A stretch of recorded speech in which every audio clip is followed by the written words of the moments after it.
我们来拿一把鸡蛋胶出来，水开了，上锅蒸5分钟。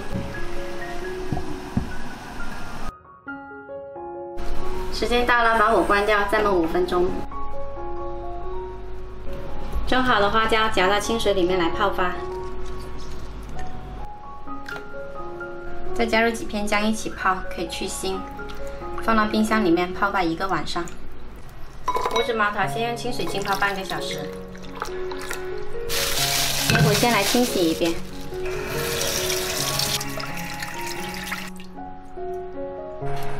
冷水下锅焯烫掉血水，加少许料酒，还有2片姜。好了，焯好了再给它清洗一遍。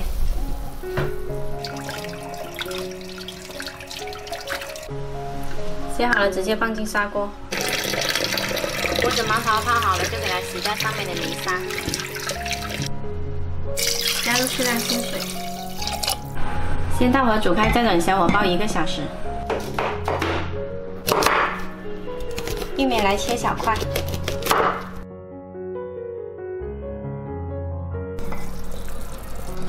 汤煲了有1个小时啦，五指毛桃煲出味了，我们就把它夹出来，再把玉米加进来，煲半个小时。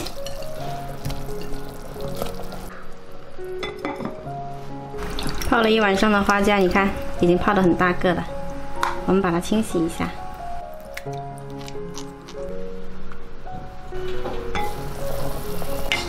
玉米煲了半个小时后呢，就来把花椒加进来，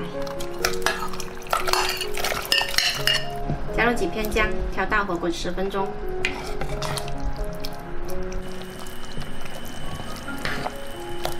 最后加入适量的盐调一下味。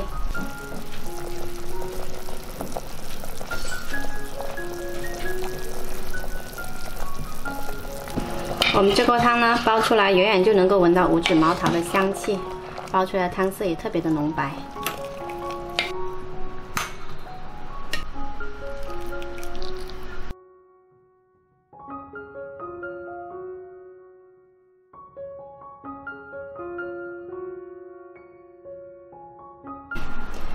这碗汤呢，煲出来特别的香，吃起来一点都不腻。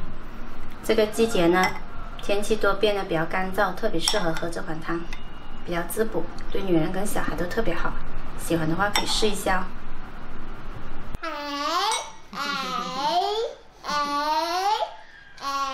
想念什么歌？